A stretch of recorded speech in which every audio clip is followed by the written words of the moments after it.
Pemirsa seri pemahaman Skriptura yang saya kasihi dalam Kristus Yesus, kita akan membahas seri SPS kelima yang mengambil tema Kitab Rut.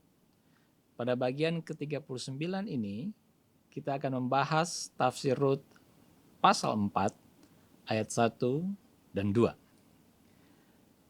Boas pergi ke pintu gerbang dan duduk di sana. Seperti telah dikatakan oleh si pencerita, bahwa Boas memiliki sikap yang tegas dan dia akan terus berusaha sampai janjinya terpenuhi dengan mengurus segala proses yang dipenuhi agar dapat menebus Rut. Maka dia pagi-pagi pergi ke kota Bethlehem dan pergi menuju ke gerbang kota. Kota-kota pada zaman dulu hampir selalu dikelilingi oleh tembok-tembok yang kokoh sebagai benteng. Budaya membangun kota dengan tembok-tembok yang kuat telah ada sejak zaman nomaden. Hal ini merupakan hasil dari pertentangan yang berjalan sangat lama antara suku-suku bangsa nomaden dan penduduk-penduduk yang menetap. Seringkali bahaya mengancam kedamaian penduduk menetap, di mana suku-suku nomaden mencuri dengan menyerang penduduk menetap. Sehingga tidak mustahil setiap membangun sebuah tempat pemukiman, para penduduk menetap akan membangun tembok keliling terlebih dahulu. Dan tembok ini menjadi benteng bagi mereka dari penyerangan dan pencurian yang dilakukan oleh penduduk kota. Berikut ini sebuah gambar dari sebuah relief dari Nimrud yang adalah sebuah gambar kota Astarot yang terletak di sebelah timur Danau Galilea yang berasal dari zaman Tiglat-Pileser III. Diperkirakan tahun memerintah 745-727 sebelum Masehi. Dari relief tersebut terlihat bahwa sebuah kota dibangun sangat kokoh untuk melindungi para penduduknya dari serangan musuh yang datang dari luar. Salah satu bagian sangat penting pada bangunan kota berkubu adalah gerbang kota. Pada kota besar, biasanya gerbang kota berfungsi sebagai menara pengintai yang selalu dijaga oleh pasukan. Oleh karena itu, gerbang kota pada kota besar seringkali dijumpai ruangan-ruangan untuk beristirahat para penjaga kota itu. Para penjaga inilah yang bertugas untuk membuka dan menutup gerbang kota. Berikut sebuah gambar yang mengilustrasikan sebuah gerbang kota Hazor pada masa Salomo dengan 6 ruangan bagi penjaga. Oleh karena terkepung oleh tembok, maka pola hidup masyarakat kota sangat-sangat eksklusif. Proses sipilisasi pun berjalan dengan baik, termasuk proses jalannya hukum sipil. Pada masa damai, gerbang kota menjadi tempat yang sangat penting bagi proses sipilisasi ini. Di samping ruangan-ruangan untuk penjaga, halaman pintu gerbang juga sangat penting. Halaman pintu gerbang ini seringkali digunakan untuk tempat berkumpul para tua-tua kota yang memimpin dalam proses sipilisasi. Dalam budaya patriarkis, hanya kaum laki-laki saja yang berkumpul, seperti halnya sumur sebagai tempat berkumpul kaum perempuan. Mereka biasanya duduk di bangku-bangku yang disediakan di halaman itu. Mereka berfungsi menjadi hakim yang memberi keadilan bagi orang-orang yang membutuhkan keadilan. Jadi, gerbang kota adalah tempat pertemuan utama dalam proses sipilisasi, dan gerbang kota sekaligus juga sebagai tempat orang ingin memperoleh perlindungan hukum. Oleh karena itulah budaya pengadilan berjalan dengan baik dan biasanya dilakukan oleh masyarakat kota di pintu gerbang kota ini. Pada waktu itu Boas pergi ke gerbang kota untuk mencari keadilan bagi Rut. Dalam budaya patriarkis yang berinisiatif untuk menebus haruslah dari pihak laki-laki. Yang berkewajiban menebus Rut tidak memiliki inisiatif itu. Dan untuk itulah Boas pergi ke gerbang kota untuk mencari keadilan bagi Rut. Seperti telah dikatakan di atas, bahwa pada halaman pintu gerbang kota biasanya terdapat bangku-bangku untuk duduk. Pada saat itu Boas duduk untuk menunggu penebus yang lain melewati pintu gerbang untuk berangkat bekerja di ladang. Dan lihatlah penebus yang disebutkan Boas itu lewat. Yang menjadi masalah di sini adalah kata kebetulan. Dalam terjemahan Lembaga Alkitab Indonesia. Seperti halnya ketika Rut di dalam memungut jelai di ladang jelai, itu tidak ada unsur kebetulan. Maka pada bagian ini pun tidak ada unsur kebetulan ketika penebus tak bernama ini lewat di sana. Kata kebetulan oleh TBLAI adalah terjemahan dari wehine. Kata ini lebih tepat diterjemahkan lihatlah atau sesungguhnya. Penebus yang lain ini adalah seorang tuan tanah juga seperti halnya Boas yang waktu itu ingin pergi ke ladang.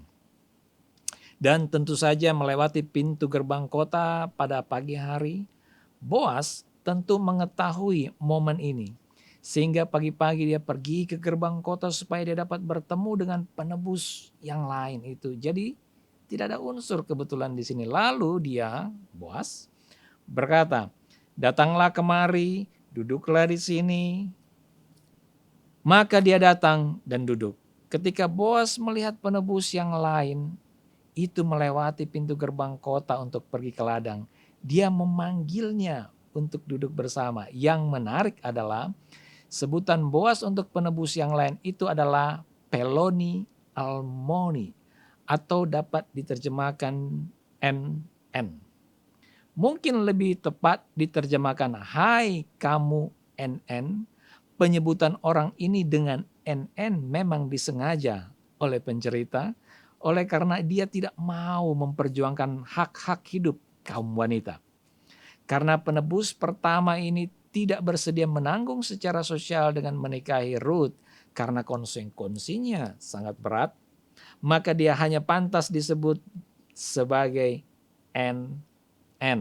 Penebus yang lain itu tanpa bertanya menanggapi ajakan Boas tersebut dengan duduk di bangku halaman gerbang kota itu. Dia tentu lebih tahu bahwa ini adalah sikap untuk mengadakan pengadilan sehingga dia tidak bertanya sedikit pun. Kemudian dia, Boas, mengambil 10 orang dari para tua-tua kota itu dan berkata, duduklah di sini. Maka mereka duduk.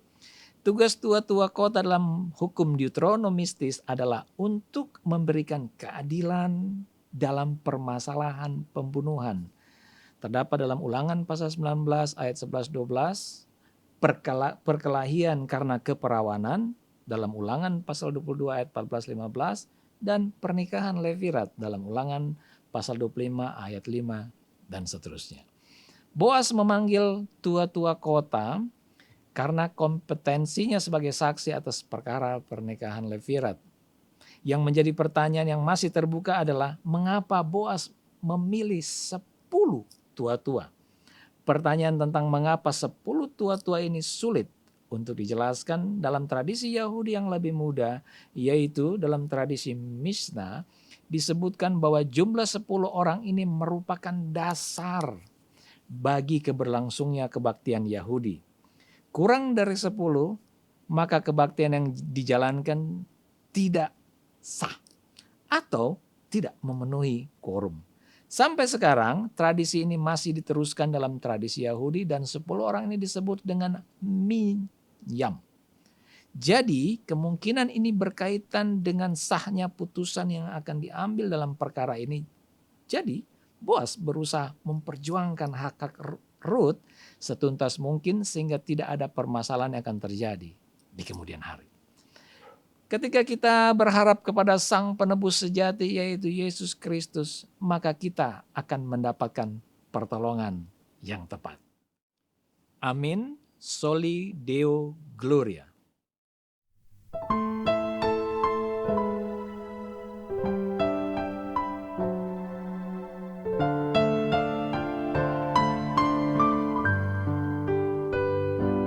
Dunia ini bukanlah rumahku,